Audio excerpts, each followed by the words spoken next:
Dans une forêt lointaine, les animaux vivaient en harmonie. Chaque soir, à la tombée de la nuit, la pierre de lune brillait d'un éclat vif, protégeant la nuit de la forêt. Mais une nuit, la pierre de lune a soudainement disparu. La forêt a été plongée dans l'obscurité. Sans lumière de lune, les animaux se sentaient perdus et effrayés. Parmi tous les animaux nocturnes, seul Echo, une petite chauve-souris, possédait l'habileté spéciale pour retrouver la pierre de lune, l'écholocation. Echo promit qu'il se lancerait dans l'aventure pour retrouver la pierre de lune et restaurer la lumière dans la forêt. Sous la faible lumière des étoiles, Echo déploya ses ailes et commença son action nocturne. Il utilisa son habileté d'écholocation pour habilement éviter les obstacles devant lui. La forêt nocturne était remplie de mystères et d'inconnus. Echo entendait les hurlements des loups et les rugissements des tigres, mais rien ne pouvait l'effrayer. Echo survolait les ruisseaux sinueux et les grands arbres. Il sentait que la pierre de lune pourrait être cachée loin. Lorsque Echo traversa un épais brouillard, il découvrit un sentier caché qui semblait mener vers la pierre de lune. En suivant le sentier, Echo arriva au pied d'une montagne. De l'autre côté de la montagne, il y avait une grotte profonde et sombre. Echo prit une profonde inspiration, rassembla son courage et s'envola dans la grotte. La grotte était sombre et froide, mais son cœur était rempli d'espoir. Echo utilisa son écholocation pour naviguer aisément à travers la grotte. Finalement, au fond de la grotte, Echo trouva la pierre de lune posée sur un énorme rocher, rayonnant d'une lumière douce. Mais juste à ce moment, un corbeau malveillant surgit des ténèbres, ses yeux luisant d'une lueur cupide. Le corbeau criait frénétiquement « La pierre de lune est à moi !»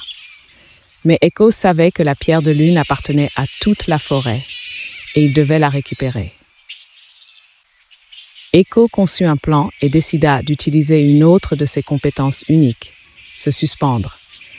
Il vola silencieusement vers le haut de la grotte, se suspendit tête en bas et observa attentivement chaque mouvement du corbeau.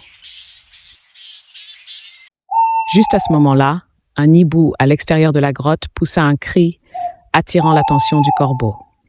Le corbeau se retourna pour vérifier la source du bruit, tandis qu'Echo saisissait l'opportunité pour agir.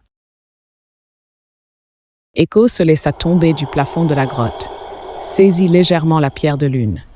Ses mouvements étaient rapides comme l'éclair, et lorsque le corbeau se retourna, Echo s'était déjà envolé vers l'entrée de la grotte avec la pierre de lune. Le corbeau se lança à sa poursuite en hâte, mais Echo, agile dans la grotte, esquiva facilement l'attaque du corbeau. Portant la pierre de lune, Echo traversa la forêt et retourna auprès de ses amis animaux qui l'attendaient. À la vue de la lumière de la pierre de lune, ils poussèrent des cris de joie. Echo replaça la pierre de lune à son emplacement original et la forêt fut de nouveau illuminée par une lumière chaude et brillante, retrouvant sa paix et sa joie d'antan.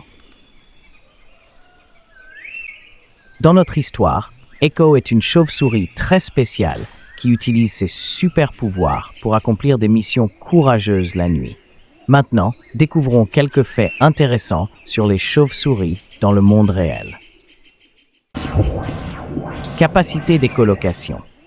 Les chauves-souris sont les seuls mammifères capables de voler dans la nature. Elles utilisent une méthode appelée écholocation pour naviguer et chasser dans l'obscurité. Les chauves-souris émettent des ondes sonores à haute fréquence, presque inaudibles pour l'oreille humaine. Ces ondes, en rebondissant sur les objets, leur permettent de connaître leur environnement, tout comme nous utilisons nos yeux pour voir le monde. Habitude unique de se suspendre. Les chauves-souris ont une habitude très particulière. Elles aiment se suspendre la tête en bas pour dormir. Cette position leur aide à décoller et atterrir rapidement, car elles ne peuvent pas décoller directement depuis le sol. Se suspendre rend également les chauves-souris plus difficiles à détecter par les prédateurs au sol lorsqu'elles se reposent. Régime alimentaire varié. Bien que beaucoup de gens pensent que les chauves-souris ne mangent que des insectes, leur alimentation est en réalité très variée. Certaines chauves-souris mangent des fruits et du nectar, d'autres chassent de petits animaux et il y en a même qui se nourrissent de poissons et de grenouilles. Chaque espèce de chauve-souris a un mode de vie et des habitudes différents selon sa source de nourriture. Activité nocturne. Les chauves-souris sont typiquement des animaux nocturnes.